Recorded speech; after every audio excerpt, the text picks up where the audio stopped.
very first time I saw it was like, the first temp, and it literally gave me goosebumps, and I was totally in right away. And I know I've heard some people say it pulled them out or whatever, or they were, they didn't go, but it is supposed to be this past and future.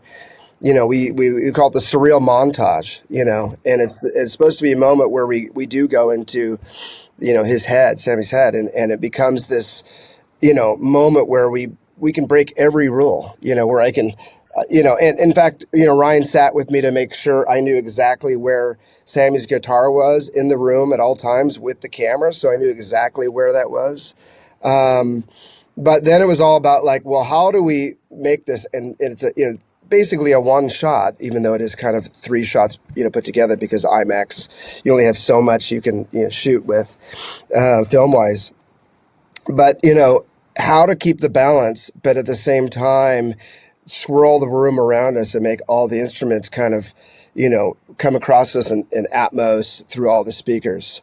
So we did mix it in Atmos, but it was all shot in IMAX.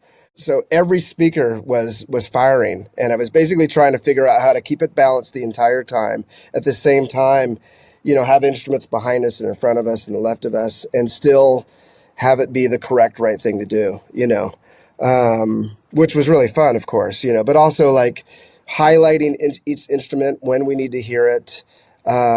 It was very orchestrated, of course, the shot, and choreographed, but so was the music itself in it. So we needed to make sure we could hear each beat and each kind of moment in time. Even when we start getting into different hip hops, there are different eras of hip hop within that future of that scene. I could tell you one influence I do remember, it goes back to, Fight Club.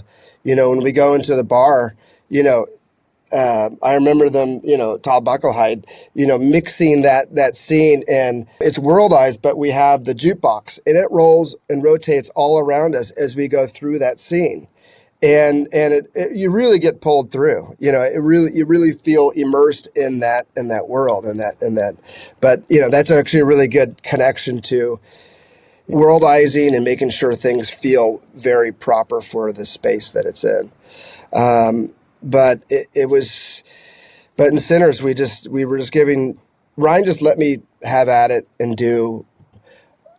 Ryan's really amazing that way. The way he collaborates with everybody that he works with, he really allows them to stretch out and try things and go as far as you possibly can. And amazing moments where, at the end, we're working on it in a little bit, and Ludwig was like, oh, take the choir, which is a choir he recorded, but he wanted to loop it so it sounded like it was sampled, So he's basically like, we're like, take that and sample, loop it and loop it one more time. Okay, good. That's, and just to kind of, it was already going through, but he wanted to have that sampling feel on something that he recorded, which I just, was so fun to try and get in there and be as crazy with it as possible.